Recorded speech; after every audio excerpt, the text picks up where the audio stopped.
Forgot I put you on the screen. That was scary. I turn around and there's some man staring at me. Okay, good morning, everybody. As we go to the Chitas of today, we're holding in the book of Bamidbar. We're holding chapter 2, verse number 1. God spoke to Moshe and Aaron, saying, "Ish al diglai, each man on his flag, to his father's family. Yachnu, they shall encamp. Bnei Yisrael, the Jewish people, Meneged, they shall encamp in a distance. Saviv la'Ohel Moed Yachnu, they shall all encamp around the Oil Moed, the tent of meeting. That means that the Mishkan was in the center, and the Jewish people encamped around the Mishkan. Now she says every division should have their own flag staff, because each division, he divided the Jews into 4 parts. Each camp had 3 tribes, and each 3 tribes had a flag, a general flag, find the color of being different than the color of others. The color of each was like the stones. That was like the stones in the breastplate, set on the choshen, worn by the Kohen Gadol, and this way everyone could recognize his division. Another explanation with signs, a literal translation, ba'isais, of his father's house, according to the sign of the father. Yaakov gave when he asked that he should be carried out of Egypt. His sons did for him as he was commanded him, which was that Yehuda, Yisachar, and Zvulun should bear his body in the east, Reuven, Shimon, and Gad in the south, as it's brought on the Medrash. So exactly the way they carried his coffin, that's the way they journeyed in the desert. And as the Torah is going to say exactly how it was. Meneged, what means meneged? Some distance. What is the distance? The distance of a mil. Stated by Joshua, however, there shall be some distance between you and it, about 2,000 cubits, 2,000 amas. It's like 3,500 feet. The reason for this distance, which is the distance permitted to travel on Shabbos by day, allowed to leave the city 2,000 amas out of a city. So to be able to come to the Mishkan, so everybody was in the 2,000 amas to come to the Mishkan on Shabbos, to be able to come to the Beis Hamikdash. So they were in the 2,000 cubits. So they'll be able to come to the Mishkan on Shabbos. But Moshe and his son Levites were encamped close to it. So you had the Mishkan, then you had the tribe of Levi, and then within those 2,000 amas, and then you had the Jewish camp. Those encamped in front, which was the east side of the Mishkan. Dagel, the flag was Machne Yehuda.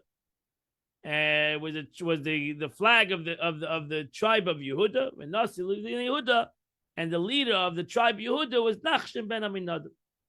Now she says in the front side it's called Kedem, in which is this the east side.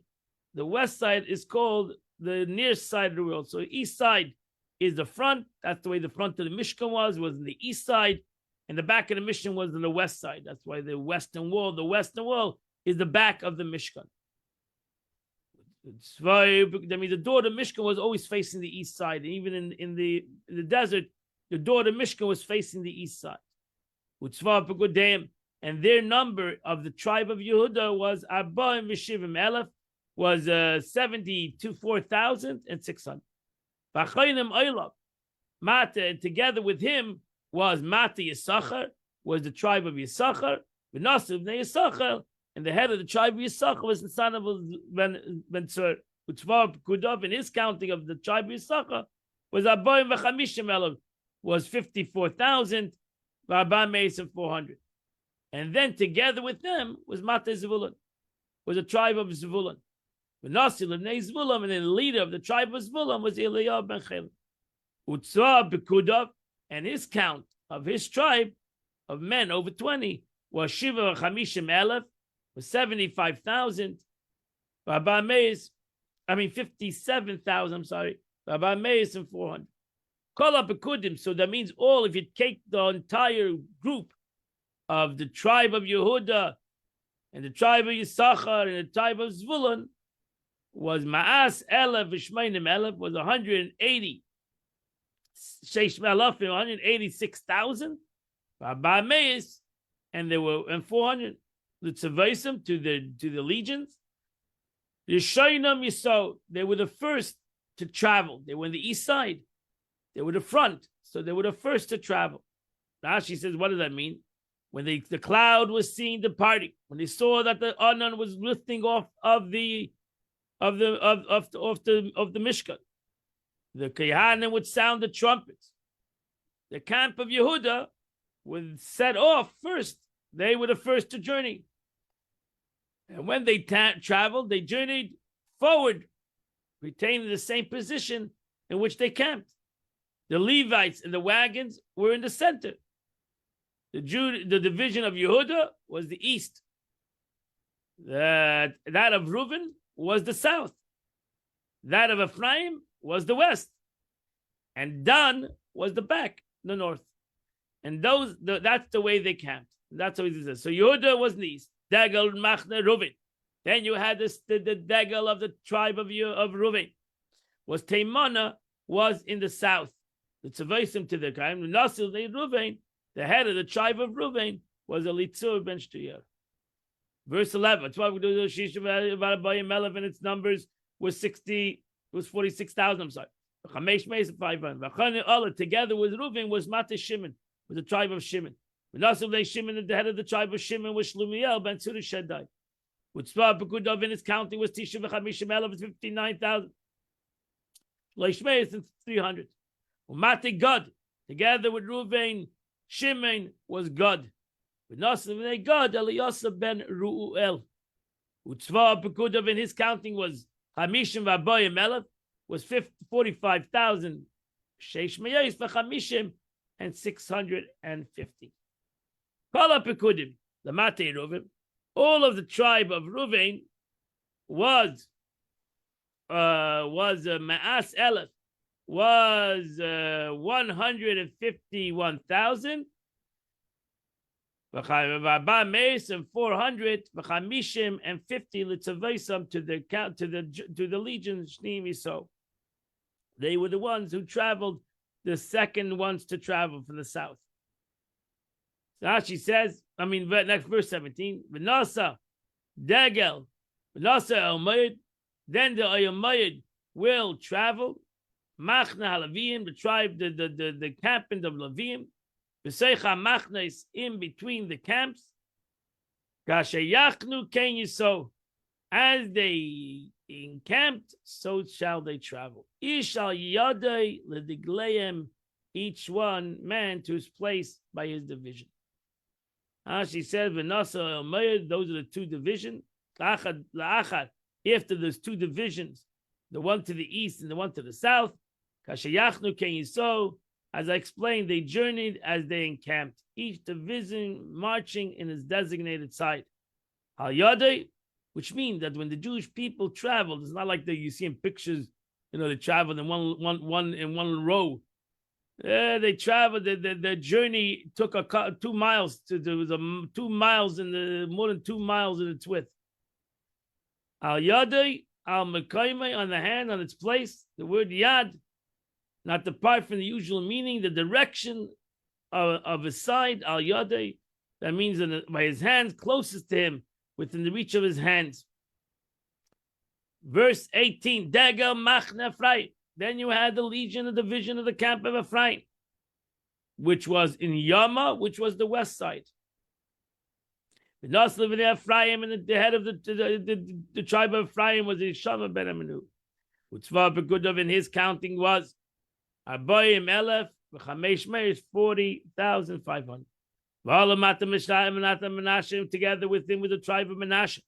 The Nasl of Menashe and the prince of Menashe was Gamliel ben Pedotzer. Verse 21. Utzva Pekudil Nishnayim V'Shlishim Elef, together he had a legion of 32,000. Messiah and 200. Umate Binyamin, and then you go to the tribe of Benjamin. Benasel of Benjamin was Avidam Ben Gedoni. Tzva Pekudim, counting was Chamisha V'Shleisha Melech, was 35,000. Abba Meis and 400. Verse 24. Call up Pekud Lamachne Ephraim, all the sum of the tribe of Ephraim, and together with his 3 tribes, Mayas Elev was 100. Shmeina Salaf 108,000. Umeya 100. Litzavesa Mushlishi Misai, they were the third ones to travel. Verse 25, Daga Machne Dan. Then went the legion of the tribe of Dan, Tzephina, which was the north side of the camp, which was the back. But Naslim made Dan, Achiezer ben Hashimim Mishadai. And Eliezer was on it. Tzva Migdal Shnayim V'Shishim Elef. Its legions counted up to 62,000. Shvameis and 700. Verse 27, Achayin Olamata Asher, and together with the tribe of Asher. Nasan the Asher, and the prince of the tribe of Asher was Pagil ben Achan, and Pagil the son of Achan. Verse 28, and together with his number was 41,000. Umatan of Naphtali, together with him was the tribe of Naphtali. The prince of Naphtali was Achida ben Enon. And his counting was Shleisha V'Chamisha Melech was 53,000. Abba Meis for 4 and 400. Call up Pekudim. So that means all together, all the 3 tribes of together with Dan. Yas Elev was 100,000. Shiva Chamisha Melech 157,000. Shvei Shmei 600. Lachreina Yisou, they were the last ones to journey. Ladiglehem, to their flags. Verse 32. This is the number of Israel according to the household. They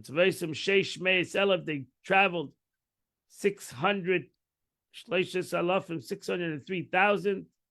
And 550. But the Levium, lo yispaktu, they were not counted as the rest of the Israelites. As God commanded Moshe. Verse 34, Vayas b'nei Yisrael, the Jewish people did. K'chol asher tziva Hashem es Moshe, kein chanu l'digleim. That's the way they encamped to the flags. V'chein nasu ish l'mishpachis of Beis. That's the way they did it, according to the father's house. And that completes the Chumash for today.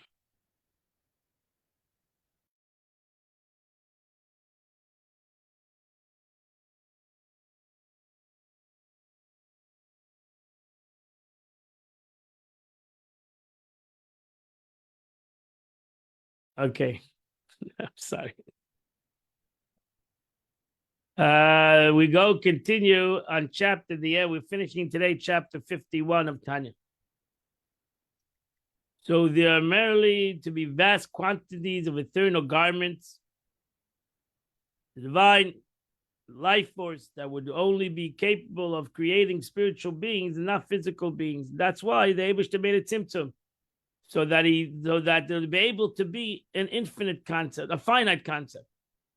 In order for this physical world, with its corporal creatures to be created, much denser garments were necessary. It was this that the Alter Rebbe now goes on to explain.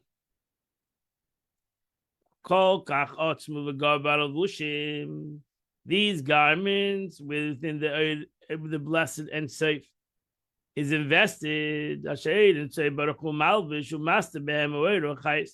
Concealment of the light and the vitality are so strong and powerful.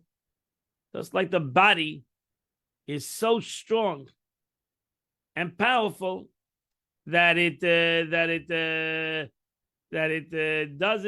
covers over the soul, that we don't feel our neshama, even though our soul gives us life. Without it, we wouldn't be alive. We don't feel our neshama because our body is so corporal, is so dense, that it simply diminishes the neshama, even though we all know we have a neshama, and we know the powerful of the neshama. That in comparison to the guf, the neshama is infinite, and the guf is finite. Nevertheless, power of the guf. The Eibishter made the power of the guf, this guf, to be so strong that it can handle a neshama. It can handle this unbelievable power of this neshama. So too, that's the way the Eibishter created levushim. That's the concept of what Chassidus explains, the oir and keli. That the Eibishter created the concept of the light and the vessel. That the vessel is very dense, and the vessel can become more dense and more dense. You can have a glass vessel that the light is seen through it. You can have a earthen vessel or metal vessel that the light is not seen. The vessel can hide the light. Until that this life force can come and create this chumistic world, this corporal world, hagashmi mamish, and this mamish, this physical world. Umahava, and nevertheless God created umachaya and continues to give it life. Still in all, as this world is corporal, and as this world is so dense that you don't see it, but it still needs to have it. Without the energy that God gives it, it would not exist. It's thus that the illumination is a light that's closed, it's hidden, it's concealed within numerous powerful garments. And you should know when the Alter Rebbe says these all three expressions of it's clothed, hidden, concealed, all these are here to express that the Eibishter, just like the Eibishter created the Ur, so too God created the Levush, so too God created the Kli, the vessel. And these vessels were created to be strong concepts that have the capability to clothe the earth, have the capability to hide the earth, have the capability to conceal it. Because it didn't, it would be bottled. It would nullify itself. So therefore, these are strong kalim. That's why Chassidus explains that kalim come from a higher place than even Ur. Because only this keli has the capability to hide this earth. Till there's no light. Plus, you don't see the light. It's there, but you don't see it. Until you see is the physical. They're lifeless. They're lifeless. A body is lifeless. A body, a human body, or any vessel is lifeless. It's the Oir Hashem. Self in the sword. You take a beautiful tree, you cut it off its source, it's lifeless. Dead tree. Needs to always be connected to its source. That's why one of the reasons Adam ate Asada. One of the reasons why we compare to a tree. Because we all can realize, cut the tree off, you have no tree. How long? You take a flower, you cut it off, it'll live for a little while. It's going to die. That's it. You cut from your source, you don't have life. That's for sure. And that shows us in the tree itself. We realize that. So we realize that everything needs to have a life force that gives it life. You think about it, you take a tree, its life force is the ground. The ground is more doimim. The ground is a doimim. The tree is a tzemeach. And where does it get its life force? From the ground. Because it's not the ground. It's the Dvar Hashem. It's the energy that the Eibishter put in the ground that gives this tree life as it gives the ground life. That's why everything Hakom and Afa, everything comes from the ground. So gazing on corporal things, such as the physical orb of the earth, and cause a person to imagine them as utterly lifeless. What is the earth? Ground, earth, totally devoid of any spiritual vitality, and everything. But within them contains an energy, the Eibishter put a light, a vitality, which constantly creates them for exo nilo. That they shouldn't revert to nothingness and naught as they were prior to creation. So creation, something, as Chassidus explained, that the creation of the world is from exo nilo, from nothing to something, must be constant, that we explained many times before in Tanya. So the fact that the world and its creatures were already once created during the 6th day of creation does not suffice. Rather, there must be a constant renewed of creation, rule of creation from its source. Thus, the godly light and the vitality that is responsible for creation is constantly found within the created beings, albeit in a concealed fashion. Because if it was not concealed, you wouldn't have an earth.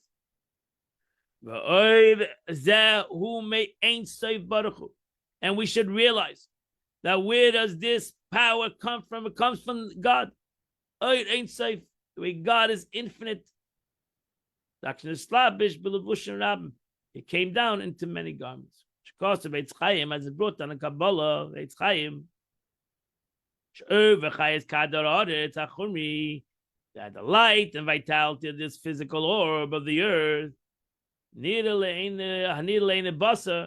that is seen to mortal eye. What is the life force? If you want to go Kabbalistic, we're going to go a little Kabbalistic over here. What is the life force that comes into the world? Where does it come from? Malchus, the Malchus Tasiyah, comes from the attribute of Malchus of the world of Asiyah, of the world of action. So Malchus of Asiyah is the lowest sphere in the world of Asiyah, the world of action. The lowest of the four worlds, right? So you have Atzilus, Bri, Yetzirah, Asiyah. What is the lowest world in Asiyah is Malchus. What's the lowest level in Asiyah, the world of action, is Malchus of the world of Asiyah.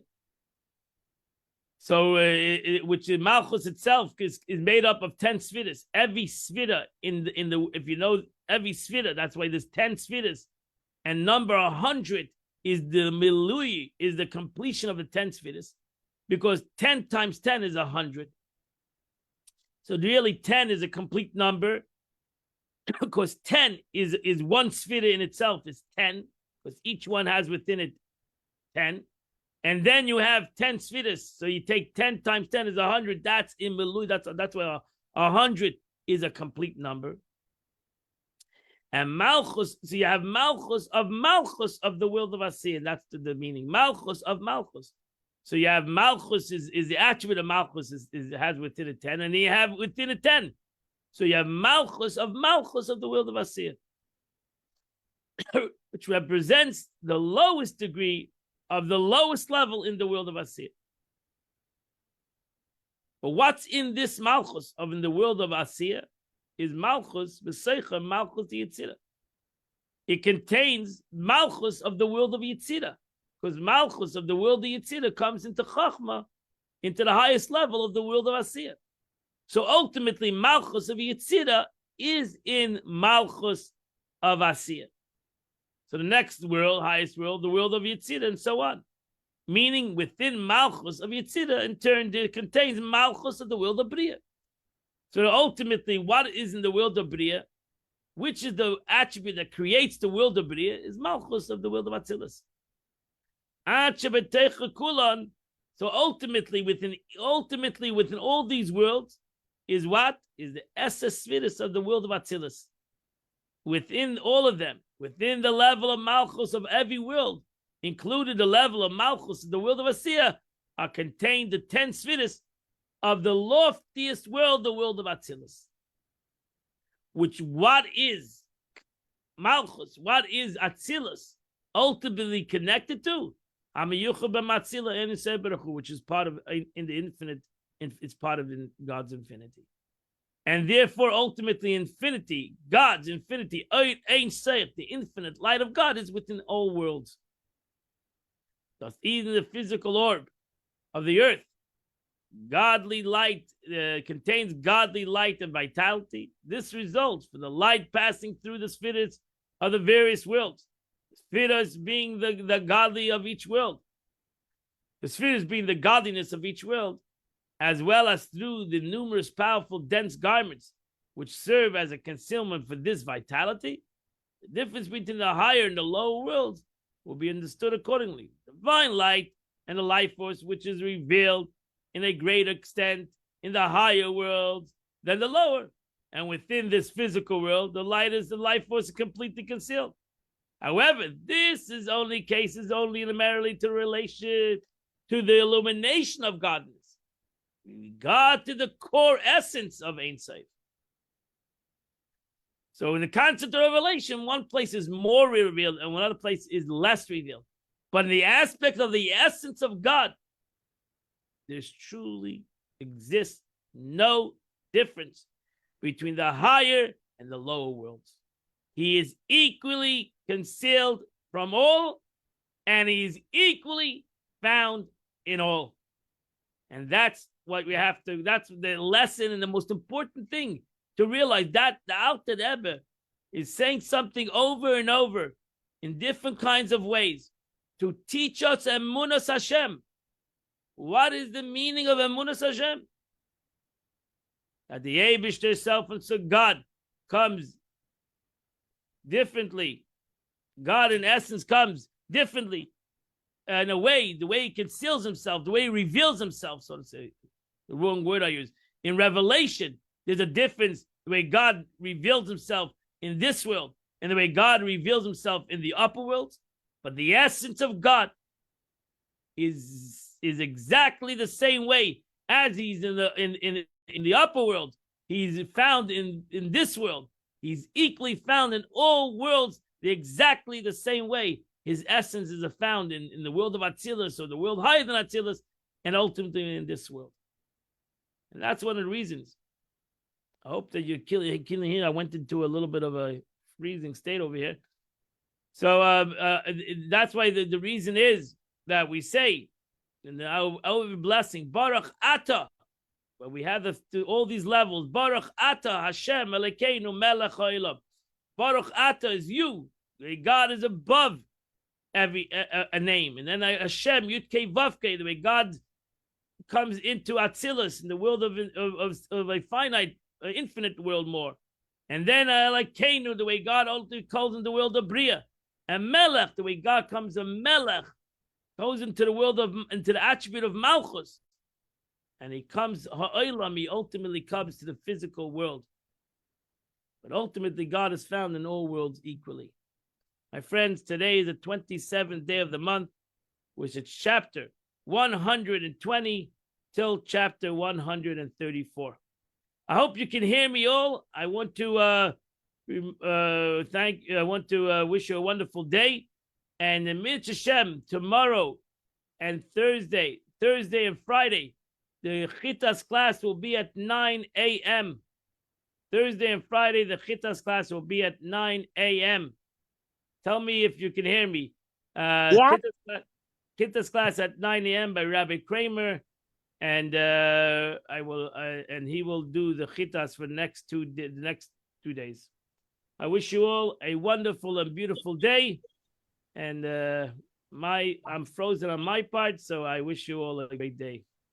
Have a safe trip. Thank you so much. We hear you fine. Journey well.